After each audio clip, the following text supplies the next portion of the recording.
紅館四夜，三代同台的隱喻狂歡。2025年4月27日，香港啟德體育場穹頂之下，謝霆鋒 Evolution It Live 前奏響起時，鎂光燈掃向 VIP 席。74歲的狄波拉身披紅色 LV 外套，左右緊挨着18歲的謝震軒 Lucas 與15歲的謝震南 Quintus， 祖孫三人同步比出的搖滾手勢，成為當晚最轟動的視覺符號。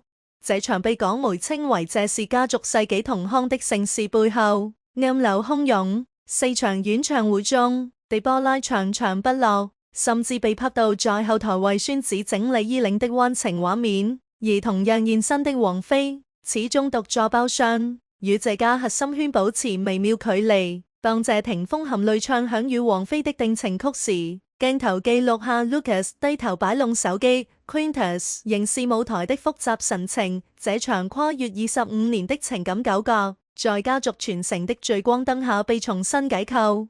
狄波拉的家族宣言，豪門母權的代際傳遞。4日應援，從鐵桿粉絲到家族掌門的儀式建構。狄波拉以日軍3套高頂造型粉色碎花裙配蝴蝶結髮帶上衣，白褲子的潮人穿搭 LV 紅色戰袍，完成4場應援，被網友戲稱時尚奶奶的演唱會時裝秀。這種視覺符號的背後，是謝氏家族對公眾形象的精密把控。首日攜現任丈夫江耀成亮相，展示重組家庭的和諧。次日與英皇主席楊秀成談笑風生，鞏固娛樂圈人脈。第3日轉入普通觀眾席，塑造親民婆婆形象。最終場祖孫同康，完成家族權力交接的隱喻。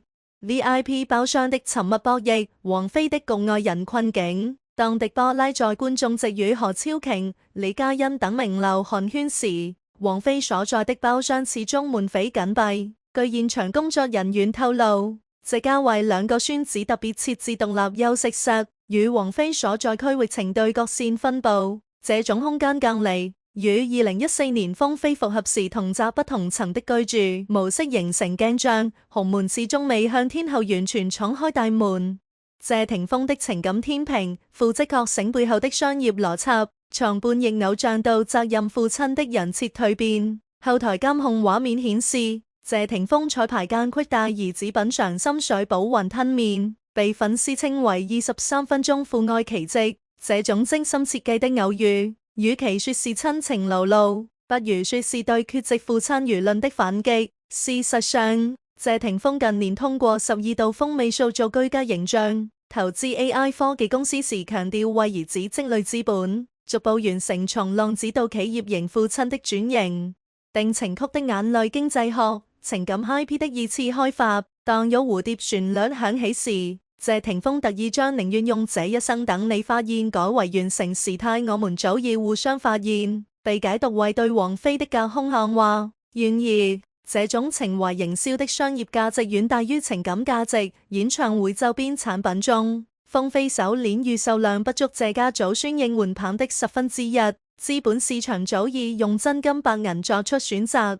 張柏芝的育兒神話，單親母親的逆襲敘事，從艷照門罪人到教育街模的公關奇蹟。Quintus 在演唱會現場主動為奶奶遞水的畫面，被港媒譽為將是教養的勝利。這位真因寄倉自拍門陷入低谷的母親，通過打造新加坡精英教育人設社交媒體曬牛津夏令營馬術課程，成功將輿論焦點轉移至育兒成果。有教育專家指出，Lucas 面對鏡頭時的標準微笑角度，嘴角上揚15，與 Quintus 的45度側身站位，均符合公關學中的好感度黃金法則。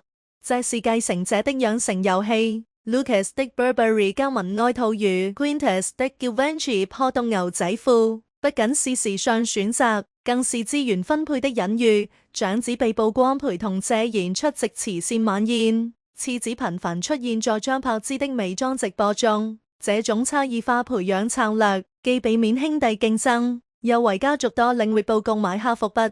王菲的困局，天后光環下的情感孤島，包廂座位學的權力解碼。儘管王菲連續4場現身，但其座位從首日的中央包廂逐步偏移至尾場的邊緣區域。這種空間感卻與2015年他現身謝賢壽宴時被安排在主桌之外的往事形成呼應。知情人士透露，狄波拉曾要求工作人員確保孫子的視野不受干擾，間接導致王菲觀演區域調整。